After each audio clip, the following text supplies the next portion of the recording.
جناب عالی قید میکنند که ما در موردی از همه وضعیترین دست برادران را میگیریم. گذاری را ما ترتیب نمیاریم. اونجا ما هر یک هفته در حسابات پیشنهاد میکنیم. نام نداره بود. نام نداره تنظیم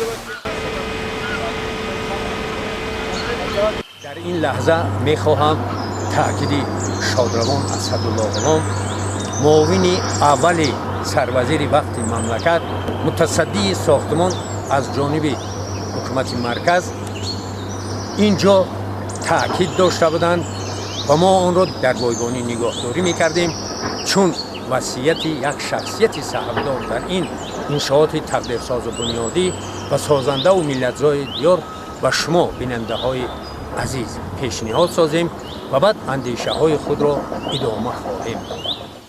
شاعر بزرگ گفته است که دوستان سخت پیمان را زی دشمن باک نیست. شرط دوستی آن بود که از پیوند یارش نگذرد. 100,000 خیط یکتا را نباشد قوتی، چون به هم برتافتی اسفندیارش نگسلد.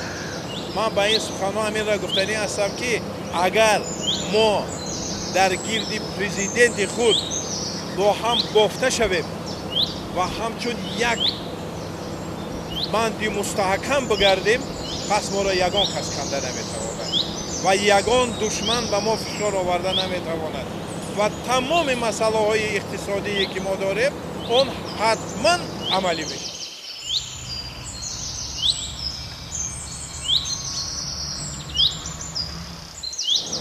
و به خلق بزرگوار تاجیکستان همین را گفتنی هستم که همه ما باید در گرد پرزیدنت با هم بیاییم. در 20 سال استقلال همه پیشروی هایی که شد با این شخص بزرگ وابسته است.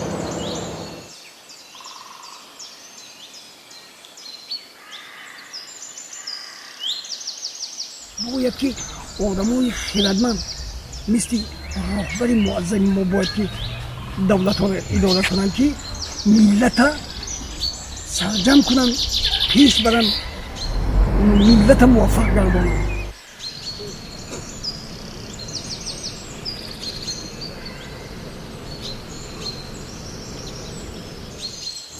نام نیکت مانده در تاریخ گیتی جاویدان، از تفاخر سرفرازد میلتت بر آسمان. مهر تو بگرفته معوا در دلی پیر و جوان، زحمتت شایسته 100 قصه و 100 داستان.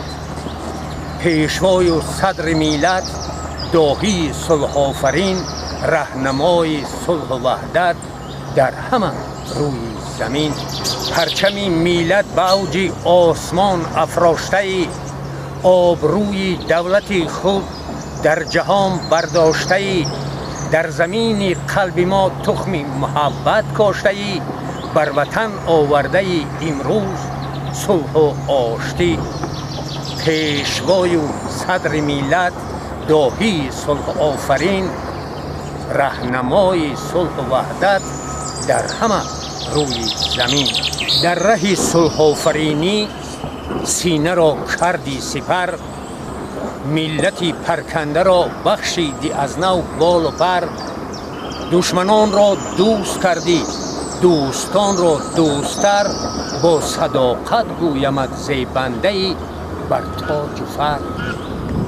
پیشوای و صدر میلت، داهی صلح آفرین، رهنمای صلح و وحدت در همه روی زمین.